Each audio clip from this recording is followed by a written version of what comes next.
Hello there guys, and welcome to today's video, which we will be looking at generosity and how it plays into an abundance mindset, how they both have an interplay with one another, and how it contributes to an overall sense of joy.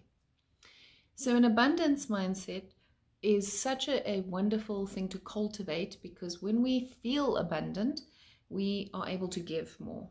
So one of the ways that we can work towards abundance is to understand what deprivation means and feels like for us when we feel that there's not enough, or we are not enough in the world around us and in our communities.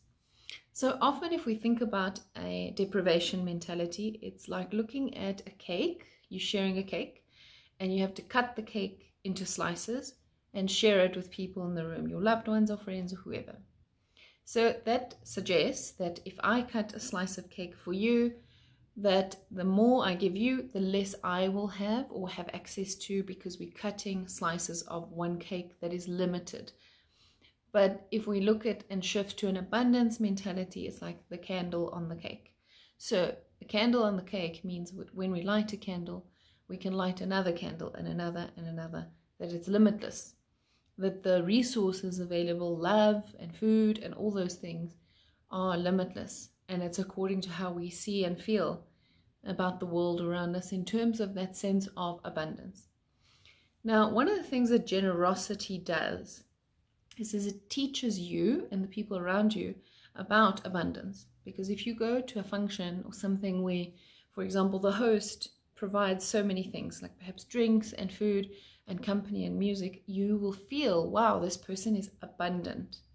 But it could be that that person saved for 3 to 6 months for that thing, for that function to give. We don't know the story, but in your energy field, you are experiencing a sense of generosity and sharing and abundance. Now, what it does for the person who shares is they feel and feed into a sense of abundance and generosity by giving, by sharing. So it's that candle that we light and share and give to one another. So often when we feel deprived, or when we feel we are not enough, or that there is not enough out there for us to take and withhold, we hold on to things and possess them, and we possess people and each other because we're so scared of that loss.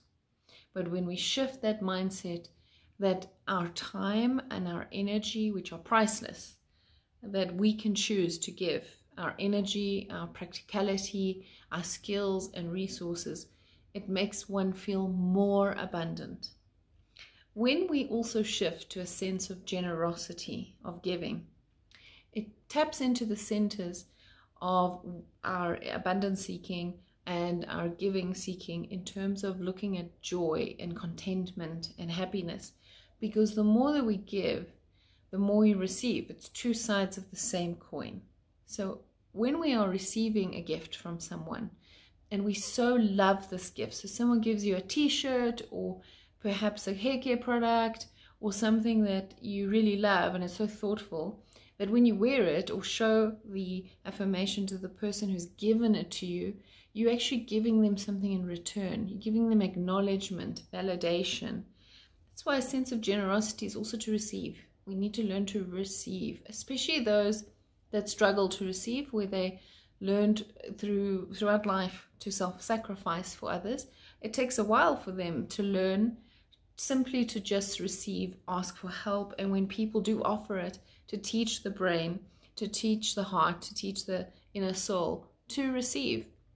But once you do that, you're rewarding the environment. So I always tell people that you must receive when people do give you love and resources and help, because it also gives back to them. So it's like it's a trick, a reverse psychology, to kind of tell that person that you may feel selfish in having to receive and take, but you're not taking from someone, you're giving back. You're giving them something in the gift of them giving something to you. So we must learn to receive. Also, as a precursor to that, when we are giving, the other person, the other party receives. So we don't want to outbalance that. So when you're over giving or over receiving, that relationship will become out of balance. But you can navigate that the more you strengthen the muscle of either receiving or giving, whatever it is that you need to work through. And then look at how it permeates every area of your life, as to when you start to feel that sense of generosity, you're telling your brain, you're telling the mind, I'm so abundant. I have so much. I have limitless time, energy, resources, all of those beautiful things that we often tell ourselves that we don't have enough time. Life is limited. We have spoken in the existential realm that we don't know when life will end for us or our loved ones. So that does force us to hurry and do things, but also we have to be mindful of each present moment and our priorities and how much time and effort we give to others and what we want to share with others. But it's a funny thing that happens is when you start to live abundantly and generously, there's something that happens often with people that they tend to receive more. Is I wonder on some level if as we do that, as we give and we feel more abundant and we give our time and energy and gifts and events and help, all of those things, life tends to open up doors for us, or opportunities, or people, or love. Because what happens is abundant people, abundant mindset people are highly attractive. They're content. Contentment is a highly attractive trait. I'm not only talking about romance and sexuality and chemistry. I'm talking about attractive in the energy field. As we know, research shows us that people that tend to fall in love or have a relationship are normally contented people. So what I mean by that is that the more contentment you have in your life, the higher likelihood you have statistically to attract people to fall in love with you, because it's such an attractive trait. It's our confidence. So the more abundant we feel and the more generous we are, the more we attract to us people and energies and things that either could be parasitic, of course, if someone is highly entitled or highly feeling that they can't rescue themselves, you have that risk.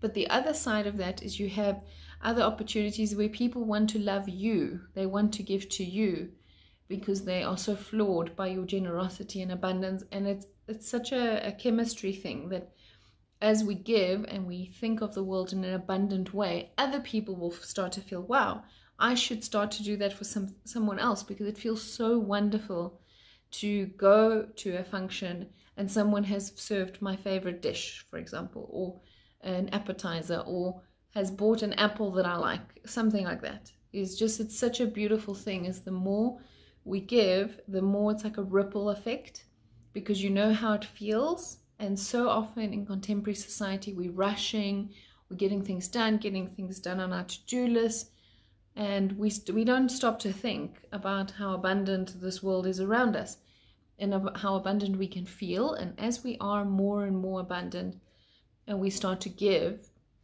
the more we attract more of those opportunities, not in a law of attraction way, but just by the consequences of giving, is that people will start to see you that way, feel the beautiful repercussions and feeling states of that. And they will either want to do it with you to almost thank you, show you how much they love you and feel blessed to have you in their lives, or they will repeat that to somebody else. So often I've heard people say that when someone has told them that they're very beautiful or kind or compassionate, that the feeling state stayed in them, that they wanted to pay it forward.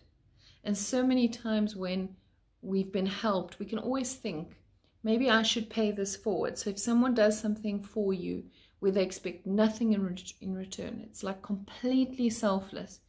How often can you think to yourself, perhaps I should return the favor, perhaps not to that person, but just pay it forward? Is try and remember all the people that have helped you along your life journey. So a mentor, a sibling, a family member, a dear friend, a partner, a teacher, how they helped you and how you could pay that forward. Just think back to the acts of kindness and generosity where love is actually free. All those things that we think are so invaluable are the most valuable parts of life. That is other people's time and love. They don't cost anything. They shouldn't. It shouldn't be transactional. It's a free resource that we should be giving to one another, and they shouldn't have to earn it. And the more that we have, the more we can give. So I hope this is helpful in thinking about generosity and abundance and how it shifts one's own life into a feeling state of more contentment and joy.